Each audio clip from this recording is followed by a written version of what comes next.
Pandemya ang bumulaga at nagpahina sa maraming bansa dahil sa isang nakakahawang sakit, at para mapigilan ang paglawak nito ay pinag-aralan ito ng mga eksperto at ang kanilang konklusyon ay isang malawakang lockdown.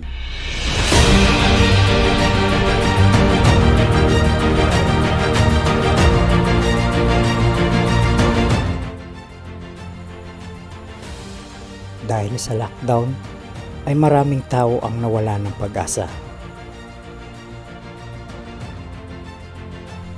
At dahil sa lockdown ay maraming negosyo ang nagsara. At maraming tao ang nawala ng trabaho. At dahil dito, ang sagot ng gobyerno ang pamimigay ng relief good o ang tinatawag na ayuda. Sa pamimigay ng relief good o ayuda ay hindi mawawala ang dilata.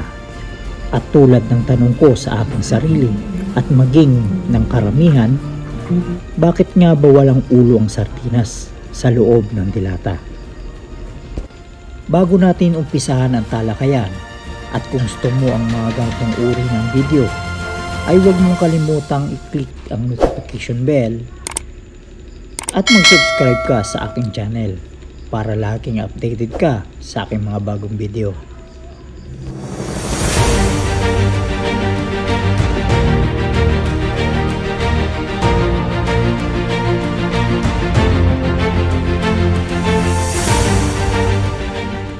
Kung ang sardinas ang pinakamurang instant ulam dito sa Pilipinas, pero sa bansang Espanya at Portugal ay isa itong pinaka-exclusive na ulam para sa kanila. Kaibigan, samahan niyo akong alamin kung paano nga ba nagsimula at nakilala ang sardinas sa buong mundo.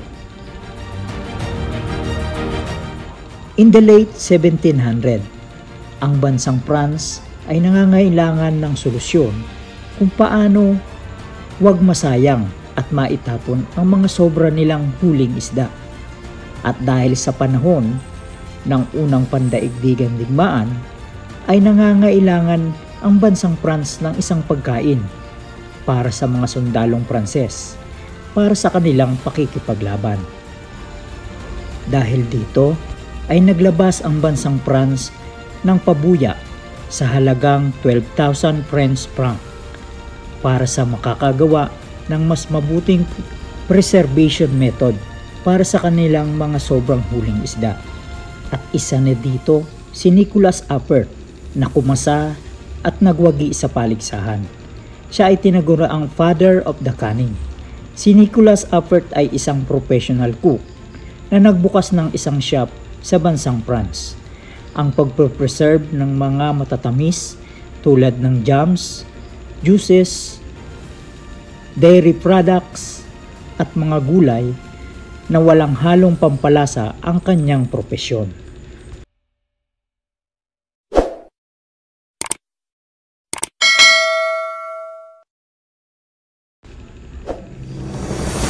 Sa lugar ng Hilagang Baybayin ng bansang France, isang kaibigang mangingisda ni Nicholas Appert ang gumamit ng method, ang pagprito ng isdang sardinas at ang pagpreserve sa isang clay jars o palayok.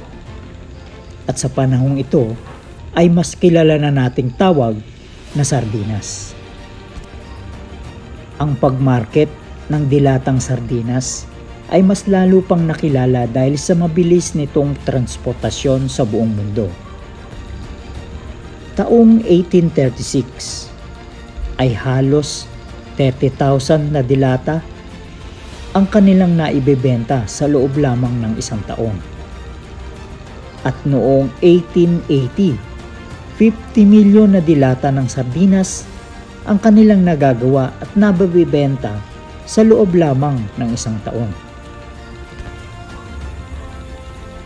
And by the end of the year 1800, ang bansang France ang nangunguna sa pagmarket ng mga dilata.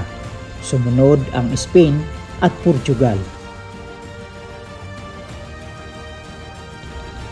Ngunit bakit nga ba walang ulo ang isdang sardinas sa loob ng lata?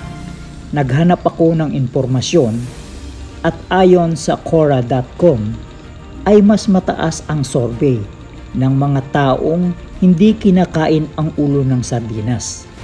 Kaya simula noon, ang pagpupreserve ng sardinas sa dilata ay hindi na isinasama ang ulo. Ayon na rin sa mga kagustuhan ng consumer. Mga kaibigan, nawa ay natugunan ng isang simpleng sagot ang ating katanungan.